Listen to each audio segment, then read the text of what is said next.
अस्सलाम वालेकुम फ्रेंड्स। अभी आज हम जो है ना इतने वीडियो हम लोगों ने बनाए हैं, तो इस बनाने के बाद हमारा वीडियो जो है सीमा तक पहुंच गया बाबा। तो सीमा ने हमसे राब्ता किया है और अपना नंबर भी हमारे पास भेजा है, तो इस वक्त हम उसको फोन पे इंटरव्यू लेंगे।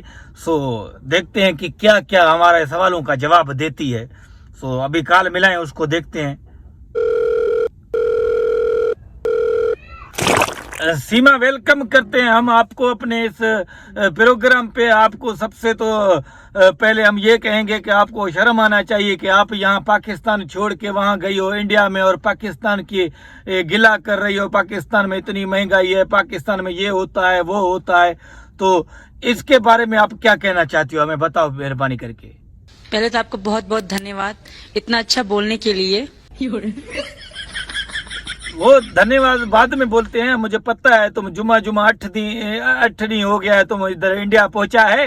अभी तुमको बस सही धन्यवाद ये सब कुछ आता है। उस बात को छोड़ो, तो मुझे ये बताओ कि अंजू जो अभी फातिमा बनी है हमारी भाभी, यहाँ इसको इतने सारे गिफ्ट मिले हैं, सब कुछ मिला है, और तुमको वहां पे इंडिया वालों ने जलील करके रख दिया। इसके बारे में आपको कितना दुख हुआ, ये हमें बताओ।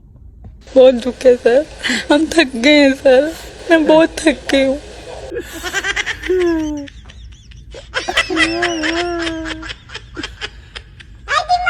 तुमको किसने बोला था तुम पाकिस्तान छोड़ के इंडिया जाके जलील हो जाओ? अभी थक गई हो, अभी तुमको इतना जलील करेंगे, तुमको खाने पीने के लिए तुम्हारे पास रोटी नहीं है, तुम मर रही हो इधर बिना अंजू बिना नवाबों वाली जिंदगी जी रही है। तुमको क्या जरूरत था, तुमने पाकिस्तान छोड़ा था? और ये मुझे बताओ कि तुम इस वक्त अपने आप को क्या ताकतवर फील कर रही हो या कमजोर फील कर रही हो, ये मुझे जवाब दो।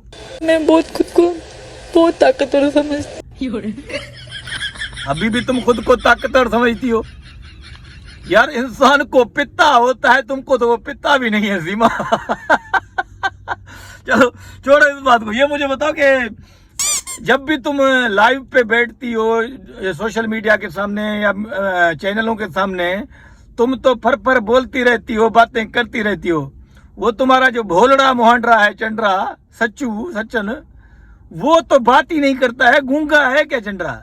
मेरा सचिन भोला है सर, वो इतना बर्दाश्त नहीं कर पाएगा। अभी बात करने में कौन सा भोला या भोलड़ा हो गया? वो भोलड़ा तो मुझे पता है, भोलड़ा है, पर बेपिता भी है। जब मीडिया पे है तो उसमें बर्दाश्त करने की क्या बात है यार? तो वो बात तो करे, सवाल का जवाब तो दे। ऐसे ही बस खट मिठड़ों की तरह बैठा होता है, फिर बेहोश हो जाता है, फिर ऐसे गाटे को टेढ़ा करता है। इसको असल पादरों की जरूरत है सीमा। तो इससे मैं फांसी की सजा दोगे कबूल है, जेल डालोगे कबूल है, अब बस कर दो। अब फांसी की सजा हम क्यों देंगे? फांसी की सजा तो तुमने अपने आप के लिए खुद पैदा किया है, इस सड़ी हुई मुर्गी के चक्कर में भाग के, वो भी काली मुर्गी जो हमारे पास होती है उसकी चक्कर में। तो इसके बारे में हेलो लगता है कि सीमा बहुत बेइज्जती हो गई है सीमा की, वो लाइव काली कट गई है। बाबा देखते हो ना, कहते हैं कि जब खुशियां छोड़ के बंदा चला जाता है अपने आप जिंदगी को जहर बनाने के लिए, तो ये मिसाल सीमा के पास समझो। तो बड़ी मेहरबानी, हमने आज सीमा का इंटरव्यू लिया। उम्मीद करते हैं कि आपको लोगों को ये पसंद होगा, और बहुत जल्द हम अंजू भाभी का भी और फातिमा भाभी का भी इंटरव्यू लेंगे और आप लोगों के सामने पेश करेंगे। So thank you, love you. ऐसे ही प्यार देते रहो और खुश रहो।